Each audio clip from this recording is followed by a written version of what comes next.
Hello and welcome to the Hub Church Online. My name is Helen and I'm part of the leadership team here at the Hub. And if this is your first time watching one of our services, you are so welcome. This is a great week to try out the Hub, as this is Alpha Sunday, which I'll explain a little bit in a minute. But our vision here at the Hub is to be a safe place to explore faith, grow as family, and follow Jesus. And today is pretty much all about that exploring faith. This is one of the reasons why we love the Alpha course here at the Hub, because it is a great way to explore faith in a kind of informal environment, without any kind of pressure or weird Christian stuff going on. So that's what we are going to be thinking and talking about today. So we have a whole service dedicated to Alpha. First up, we are going to speak to some guests from our previous Alpha. So Lisa and Matt did our last Alpha, which was a very odd Alpha because it started at the Radcliffe Arms in Hitchin with pizza and beer and all that stuff, and it ended on Zoom during a pandemic. And so we're going to hear some of their reflections and what they found Alpha to be like. And then we are going to watch a little Alpha video. This is one of the videos that we watch on an Alpha evening, but we've kind of cut it down a bit for you today. And then we're going to have a fake Alpha discussion group. So I've got John and I've got Matt and I've got Jenny, and I've brought them together, and we're gonna have a discussion as if we were on an Alpha group. And so you can get a kind of taste of what Alpha is like. And so first up, we're going to go to that interview with Matt and Lisa. So I'm Lisa and I'm 29 years old. And I was on Alpha with Matt and a few others. I actually started up my own little business before COVID happened, which is sleepovers and like home entertainment parties and packages for adults and children. So yeah, totally different to what I was doing before. I was in an office job. So yeah, I've been busy during lockdown thinking of new ideas and stuff for that. What's that called, Lisa? Do you want to have a little plug? Oh, go on. I'll plug it while I'm here. It's called Wigwams and Jim Jams, both with a Z. So I've got website, social media. Go check us out if you want. Hello, everyone. My name's Matt. 30 years old, and again, I was on the same group as Lisa doing the last Alpha course. And I work for a local education college, I'm an HR manager, and other things that I do outside of work, just playing my sport and watching movies, really. So how did you guys end up doing an Alpha course? Well, my sister, Anna, she previously done Alpha, I think it was last year, sometime last year. So she obviously let me know about it and let my brother know. And every week she'd come home and tell us a little bit about it and what she done and stuff. And so I was intrigued for a while. And then she told us that the next course was coming up. So yeah, a bit of consideration. And then me and my brother came together, and that's how I got there. Yeah, I mean, in terms of myself, I was interested now for quite a long time, and actually sort of family members and friends sort of, told me about the course. I sort of had heard of it, but didn't really know much about it. And it was just really a question of exploring kind of, interests in Christianity and faith, and just learning a little bit more, really. So. What were you guys kind of expecting Alpha to be like? Honestly, I personally thought that it was going to be quite like Christian based, like very, very like, I thought there was going to be like a lot of prayer reading and a lot of perhaps like Bible reading and stuff. That's what I had in my head, which I thought I was coming to, which I was a bit like, oh, I don't know how it's going to be. I did actually think that we all sit around and we pray and do a lot of Bible reading.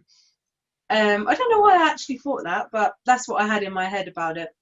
I think in terms of what I was expecting, I probably wasn't really expecting anything in particular. I mean, obviously, I sort of knew it would focus around sort of discussions, and there would be sort of themes to explore, and I guess really, it was pleasant surprise that perhaps it wasn't quite as sort of theological as what I was expecting. It was a very sort of social atmosphere in a social group, really. So. Was the highlight of your Alpha experience? I would say I personally really enjoyed like listening to other people's views as well on different things. Like whatever the topic would be each week, I just really enjoyed taking the time to listen and understand other people's beliefs. Obviously, you hear what people think day in, day out, but actually in that setting, and everyone's there for that reason to they don't have to share their experiences, but in our Alpha course obviously we all did, and I really enjoyed that. I thought it was nice to open up and speak to other people about there's loads of different reasons why I found out now why everyone believes and follows different things. I just really like that, to share that with other people and build that friendship up and stuff. That was really nice. Yeah, and I think the meeting new people for me was definitely one of the best experiences about doing the Alpha course. But on top of that, I think it was really useful for me to be able to explore kind of an interest in asking those bigger questions that in sort of day-to-day life you don't always get the chance to do. And we all have sort of busy lives and jobs and things, and it actually it gave me that opportunity to ask those questions and explore things I didn't know, and then also to find out what other people thought and whether or not that was different or the same as me. So yeah, I think those were jointly probably the two best bits for me. Do you think your opinion of kind of life and faith issues has changed at all? And it's absolutely okay for it not to have as well.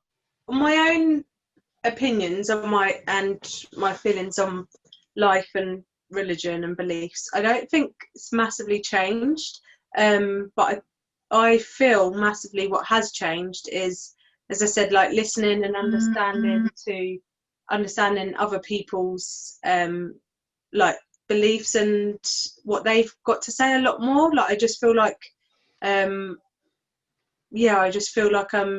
knowledge and my mind's a lot more open. It's easy to get caught up in, as Matt said as well, like everyday life and busy to think and follow your own ways and what you do things. But actually now I sit back and think there's no right or wrong answer like to anything, and it's to have a more understanding why other people would choose different things. I feel like that aspect of me has changed massively from being on the Alpha course, which is really good and positive. Yeah, I mean, I think for me, it's kind of solidified and reinforced in many ways, sort of the sorts of views that I had, and actually, these are the topics, the sorts of things that actually perhaps are more important than anything else, and I suppose it doesn't necessarily have to be that everyone has to have all the answers all the time, but you can certainly kind of get insight from doing a course like Alpha, and I know I certainly did from that perspective. My final question to you both is, would you recommend Alpha to people who might be wondering whether it was worth it? Absolutely, I would say go for it. If you was a bit like me beforehand, I was umming and ahhing for a good few weeks when my sister had told me about it. I was like, oh, is it going to be for me? Is it going to be awkward? But do you know what? Yeah, I would go for it. Go and give it a go.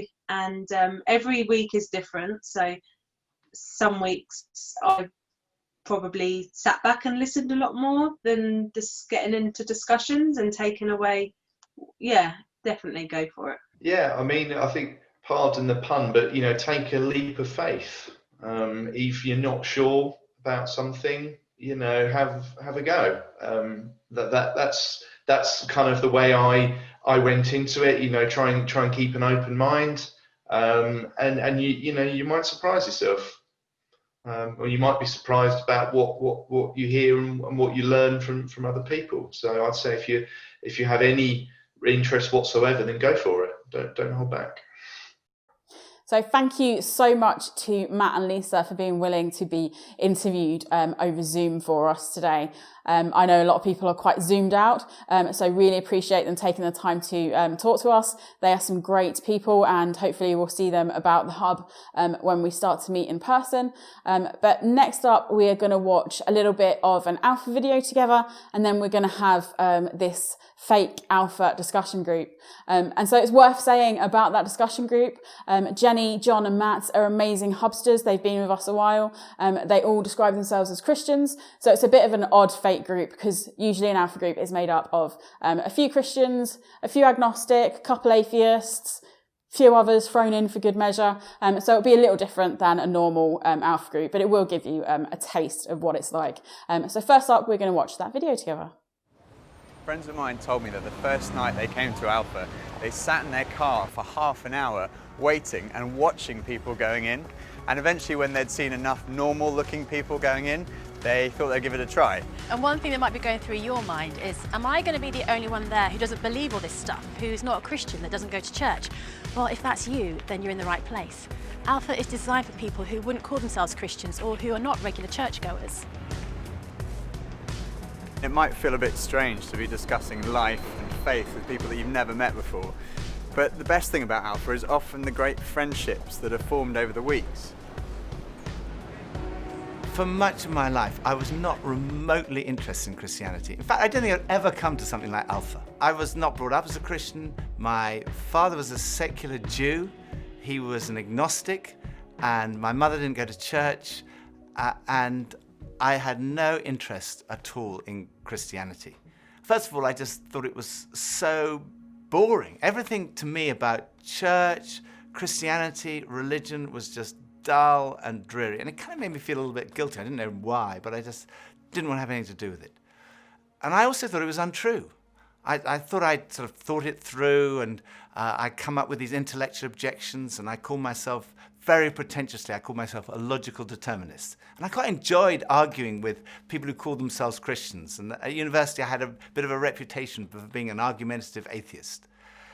And I also thought it was irrelevant to my life. I couldn't see how someone who'd lived 2,000 years ago, 2,000 miles away, could have any relevance to my life today. It just seemed outdated and irrelevant. But at the same time, looking back now, I would say something was missing. I say that because I don't think I was living in the moment. I was always looking forward to the next thing in life. So when I was at school, I was thinking, when I finish my exams, maybe that will be when I'm going to really start to enjoy life. I finished my exams, and then after about 3 weeks, I started to think there's got to be more to life than this. And I thought, well, maybe when I've left school, that will be what life's all about. And then I left school, and after about 3 weeks, I started to think, there's got to be more to life than this. I thought, well, maybe the answer is to get a girlfriend. And somehow, I don't know how I managed it, but I managed to find a girlfriend. Again, after about 3 weeks, I started to think, there's got to be more to life than this. And basically, there was something missing. I was longing for more. The actor Jim Carrey once said, "I wish everyone could get rich and famous and have everything they've ever dreamed of, so they would know that's not the answer." Some people dream of having their name in lights, of fame and fortune. Some people dream of finding happiness through relationships, careers, money, whatever it may be. But do you ever get that niggly feeling that, as good as those things are, there must be more to life? Yeah, all too often life just doesn't turn out the way we think it should. And even when it does and we achieve our wildest dreams, it's somehow never quite enough. It just doesn't satisfy. It's like there's something missing. The comedian and actor Russell Brand said, "Drugs and alcohol are not my problem. Reality is my problem. Drugs and alcohol are my solution to fill up a hole inside me." And Jesus said, "I am the bread of life." In other words, I'm the one who fulfills the longing that's deep inside every human heart. Jesus claimed to be the one person who can satisfy that spiritual hunger. Freddie Mercury, the lead singer of the rock group Queen, had amassed a huge fortune and attracted millions of fans. But he admitted in an interview shortly before his death that he was desperately lonely. He said this: "You can have everything in the world and still be the loneliest man, and that's the most bitter type of loneliness. Success has brought me world idolization and millions of pounds, but it's prevented me from having the one thing we all need, a loving, ongoing relationship." Jesus said, "I am the way, the truth, and the life." Ultimately, there's only one relationship that is totally loving and goes on forever, and that's a relationship with God. And Jesus said, "I am the way to that relationship." Jesus said, "I am the truth." Some people's response to a Christian might be, well, it's great for you, you found meaning and purpose in your life, but it's not for me. But when you think about it, that's not actually a logical position, because if Christianity is true, it's of vital importance to every one of us. And if it's not true, it's not great for us, because it means we're deluded. C.S. Lewis was one of the great intellectual giants of the 20th century, probably best known as the author of the Chronicles of Narnia. He said this: "Christianity, if false, is of no importance, and if true, of infinite importance. The only thing it cannot be is moderately important." I come from a family of lawyers, so naturally I wanted to look at the original documents and sources.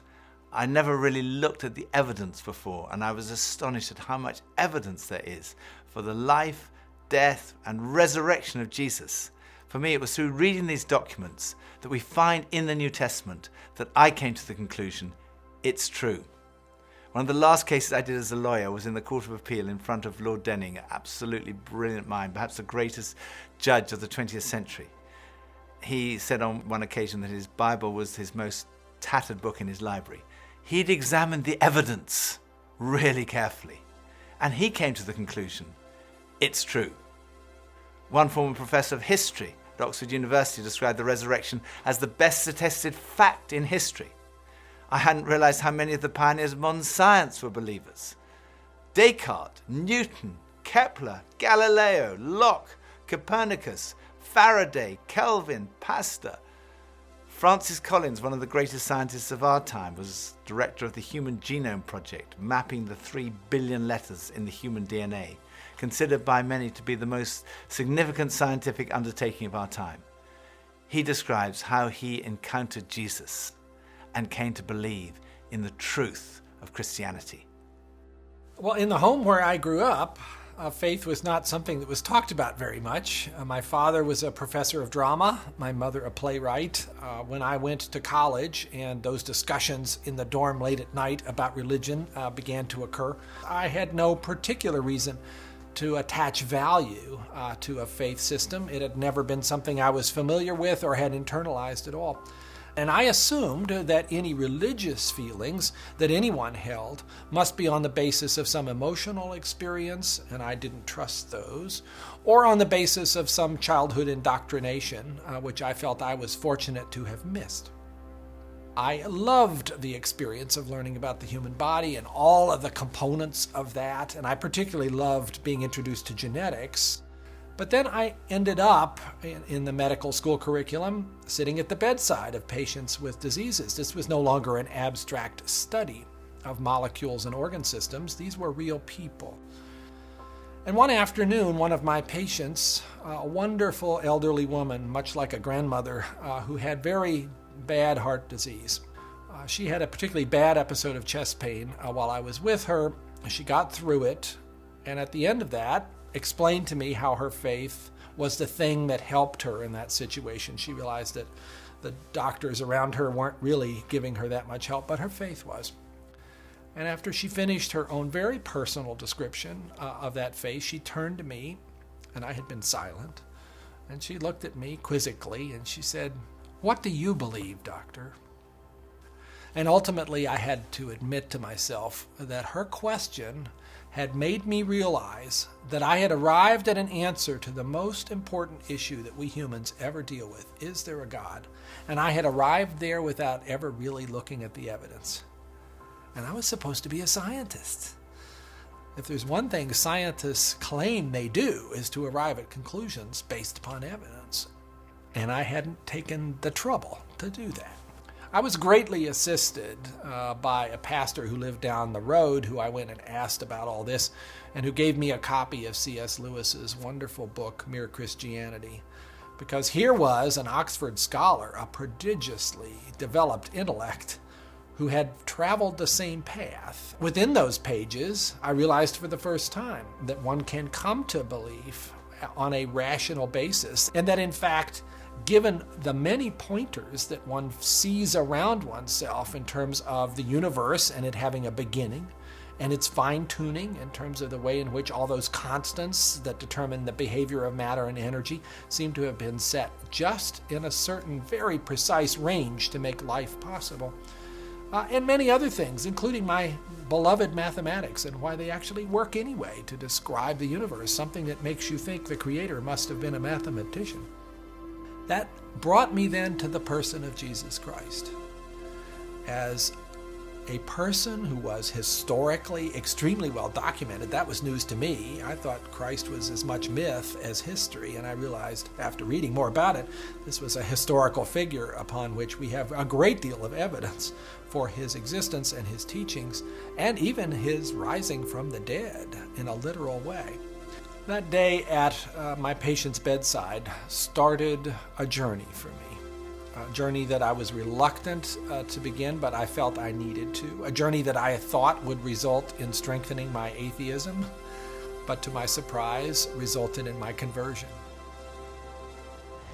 There's a difference between knowing facts about someone and really knowing them personally. Now, I've known my husband Phil for 3 years now, but suppose if before we met, I found him on a website called The Amazing Man. Now, there's no doubt I would have looked at him and thought, okay, I'm intrigued. But what if each page was dedicated to his amazing abilities, his sparkling personality, his tender heart, his extraordinary intelligence, and his cooking abilities? Well, I would think, wow, he does sound like an amazing person. But that's head knowledge. But I also have the privilege of being married to him, and I know that he's an amazing person, which is knowledge that comes from experience of a relationship, and that's heart knowledge. When Jesus said, I am the truth, he was talking about more than just a kind of intellectual truth. The Hebrew understanding of truth was truth as experienced. And there's a big difference between a kind of intellectual knowledge and a personal knowledge, between your head and your heart. So when someone says, I know Jesus is the truth, they're not just talking about being convinced of the evidence, they're also talking about experiencing a relationship with the risen Jesus Christ. So Jesus said, I am the way, the truth, and lastly he said, I am the life. I have come that you may have life and have it to the full. Jesus came to deal with the things in our lives that stop us from enjoying life to the full, the things that spoil our lives. I hate shopping. I loathe it. I think I'm allergic to shopping.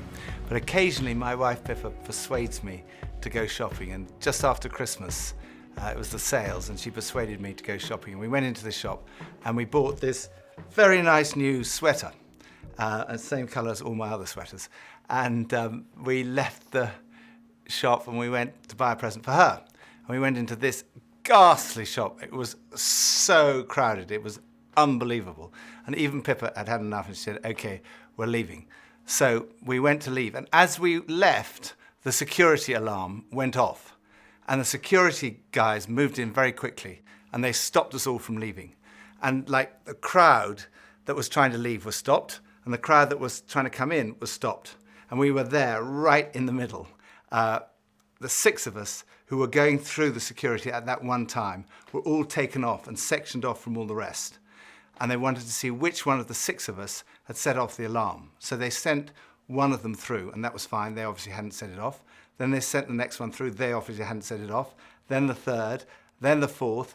None of them set it off. So it was left with Pippa and I were standing there, and I thought, oh my goodness, I'm married to a shoplifter. It must be Pippa who's got set off the alarm. So they sent her through, and she didn't set it off. So I thought, oh my goodness, I've obviously got something. Someone must have planted something on me. I'm going to be arrested. I'm going to be sent to prison. All the crowd were watching, both sides. They were just watching this criminal who'd been caught going through.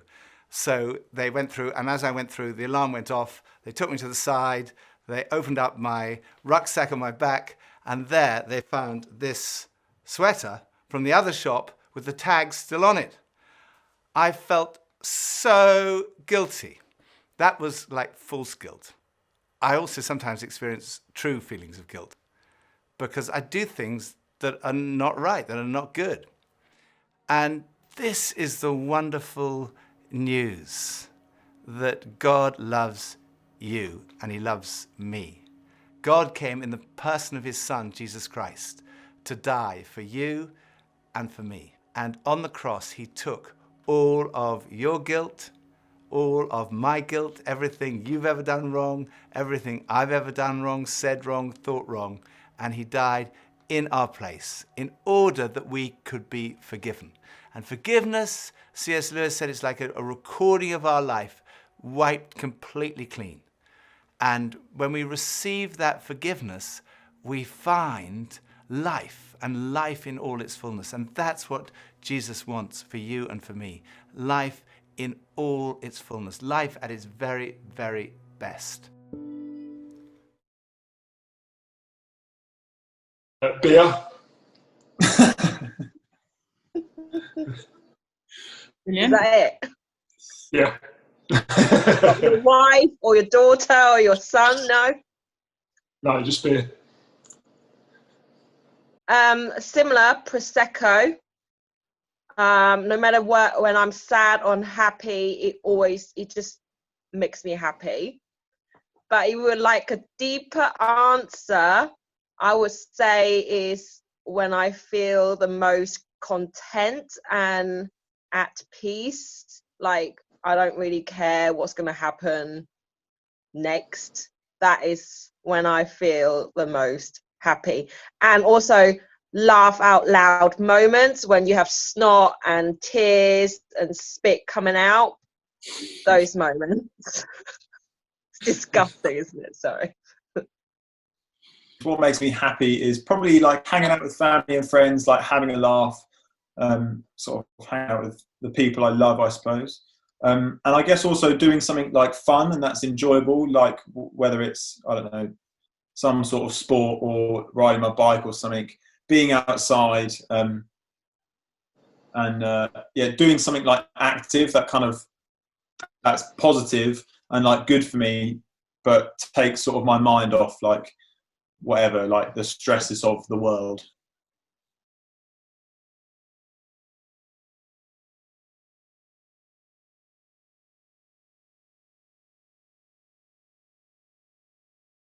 I think, I think many different times really through, like most of us in our life, been times when you're financially doing quite well, other times you're not and you're really struggling and you're up against it, or you're in good relationships, or you're in a bad relationship, or you're falling out with people, or you're just in a really good place. I think there's many times in your life when you get to the point that it's very easy to still sit there and think there's still got to be more than this. Just because I've got no money this month doesn't mean I'm unhappy. I could be doing really well one month and think to myself, yeah, so what? Okay, I'm doing really well, but I'm still not entirely happy. I've got lots of friends around me, not entirely happy.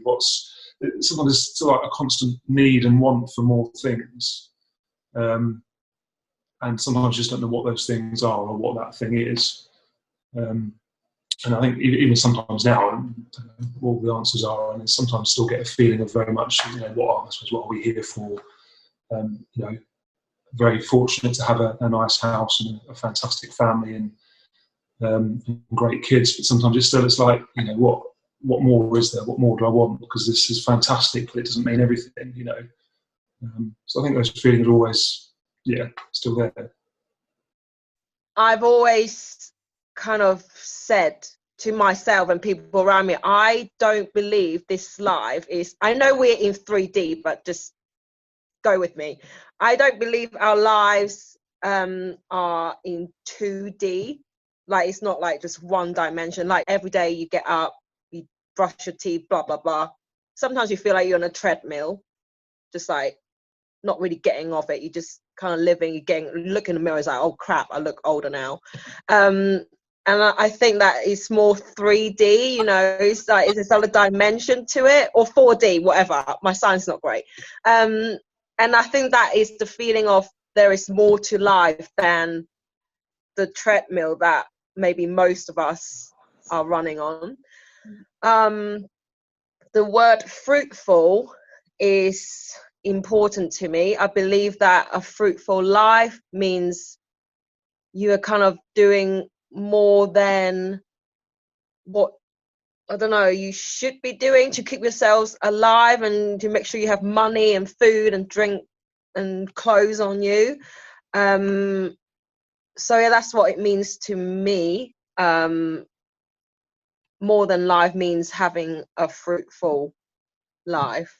So I think for me, like, before I like was a Christian, did all the churchy stuff, I had a really bad habit of like picking things up and then putting them down when I realized they didn't complete me or whatever. I'd be like, oh, now this is going to be my hobby, and I'm going to be this person who does this. And then you'd do that thing for like 6 months or a year, and you'd be like, oh, actually, this thing hasn't completed me, so I guess it's something else. So now I'm going to do this thing and see if this is the thing that completes me. And it could be like a new hobby, or it could be a new job, or it could be like doing some kind of course or something like that. You like this almost chasing after meaning kind of thing. And it kind of, for me, didn't really stop until I kind of did Alpha. And even now, to a certain extent, I find myself doing it like, oh, I'm going to like become someone who's really into coffee right now. And that's going to be an important part of my identity, that I'm really into coffee. Like, it's really stupid stuff like that. And that's what I've tended to do in the past, and also still do to a certain extent as well.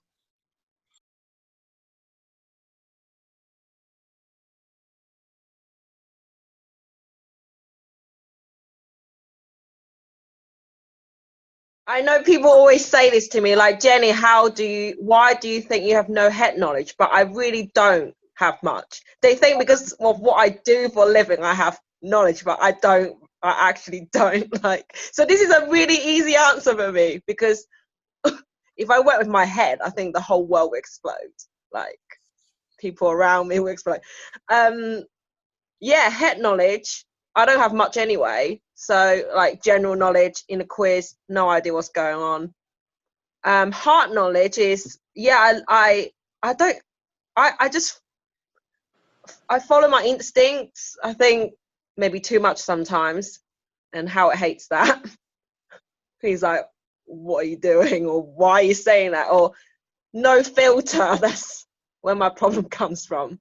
Like, I normally just say how I feel. So yeah, heart knowledge. Like, I feel it in my bones, and I normally just go, bleh. Does that answer your question? Yeah, that's pretty good. I think for me, I feel like they're two very different things, but I feel like they expand each other. Like, maybe like one example is, like, in my head, I know that like stealing is wrong, like it's against the law, whatever. Like, it's something as a society you shouldn't do. But then in my heart, like, I kind of think, well, actually, this, whatever this thing is, that belongs to somebody else, and I don't know what that thing might mean to somebody else. And so, like, if I steal something, like, that's hurtful to somebody else, and that's upsetting for somebody else. So I feel just like it kind of like expands on that. And I guess, like, the other way around, like when it comes to like loving and serving other people, in my heart I can feel like, oh, this person is just hard work and they're just a burden. Like, I can't be bothered to, like, it's not easy to love this person. But in my head I'm like, no, actually, like, I do love this person. Like, I've got a relationship with this person, and there's a back and forth, and like, what would it mean to them for me to serve them in whatever that might look like. So yeah, I feel like they kind of expand from each other. Like, yeah. But I guess I think they're different things. So.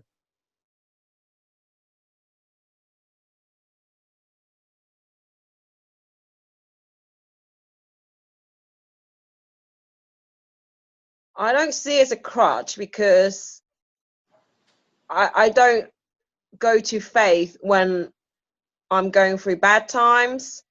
Like, I think most of the time, yes, I might go to faith when I am going through bad times, but I really want to be a practicing Christian every day. So it should come to me like naturally every day, like good times, bad times. So it's not only there just to support me when I can't walk.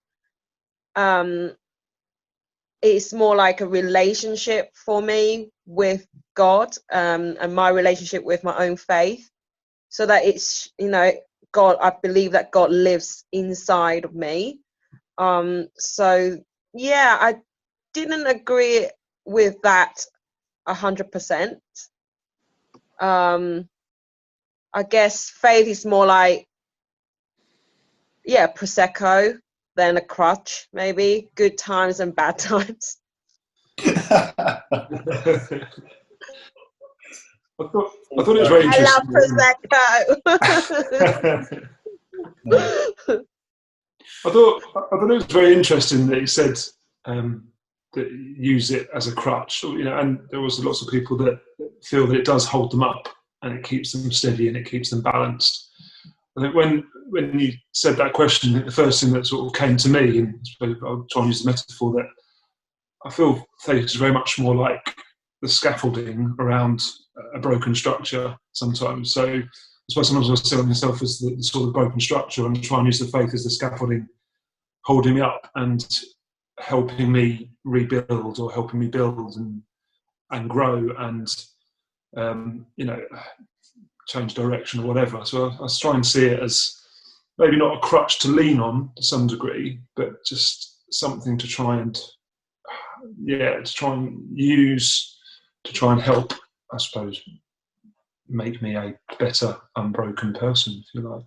Mm-hmm. One thing that it reinforces is the idea that faith isn't just a thing that you like arrive at, like you just you do Alpha and then bang, you're a Christian, life's changed, like that's it, that's the end of it, right? When I don't think that's the case. Like how it is more of a journey, like it is more of an ongoing thing, and how like maybe constantly balancing between your head and your heart. Like in your heart, you might feel like you believe in God, like you feel that you love God and you have this like faith almost, but then in your head, like you're still questioning stuff. And I think that, like for me, being a Christian is all about like it's it being a journey, and like it's a continuous thing of like learning about like who Jesus really was as a person, or like who God really is as a thing, like and like having those conversations with people. I think when I necessarily started Alpha, I think I probably had this grand vision of it as going to be this continuous sort of upward journey that was going to end at this fantastic position and never coming back down again from that lovely hill, whatever it is. But I think it's a journey that definitely goes in lots of different directions, isn't it? It's a bumpy journey. It's a bit like a spaghetti junction sometimes. And as you say, Matt, there are lots of doubts. Moments when you sit there and think, what on earth is happening? Well, I thought that one day, I'm not quite sure about that another day. But it's not. But I think it's important, again, not to worry about that spaghetti junction of a journey, and actually just try and enjoy that entire sort of learning process and get out of it what you can get out of it. Because I suppose even for me, met some amazing people along the way, learned a lot about myself and other people in the community. And it's not that constant upward journey. That's the place we all want to be at. But it's okay not to just go straight up. It's okay to have those bumps in the road. So thanks so much to John, Jenny and Matt for being part of our fake alpha discussion group. And that just gives you a kind of taste of what an alpha group is kind of like. John, Jenny and Matt are extremely eloquent and they're already Christians, which is the major difference between them and an alpha group. I know on my first ever alpha, I didn't really speak for the first 3 weeks.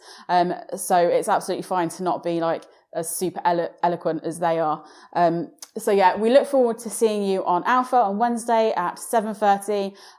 If you are already a Hubster and you have friends who are kind of curious about faith, it'd be great if you could invite them to Alpha as well, and maybe come along to the first week with them as well, because that's always quite reassuring to have a friendly face there. But anyway, that's Wednesday, 7:30 on Zoom.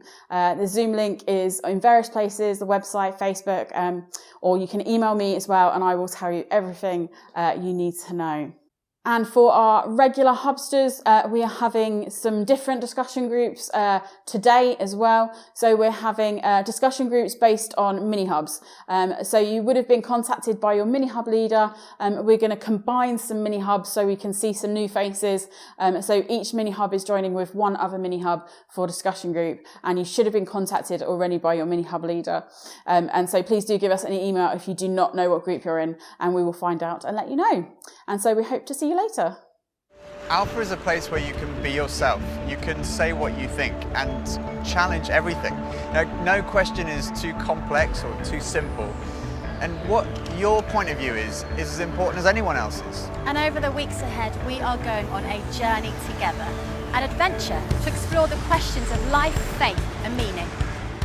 Think of it this way. If you live to be 70, you're going to spend 20 years and 3 months asleep. 10 years and 5 months watching TV, 5 years and 9 months in some form of transportation, 7 years and 6 months eating and drinking. You have approximately 570,000 hours left to live. So why not spend less than 24 of them asking life's biggest questions? Welcome to Alpha.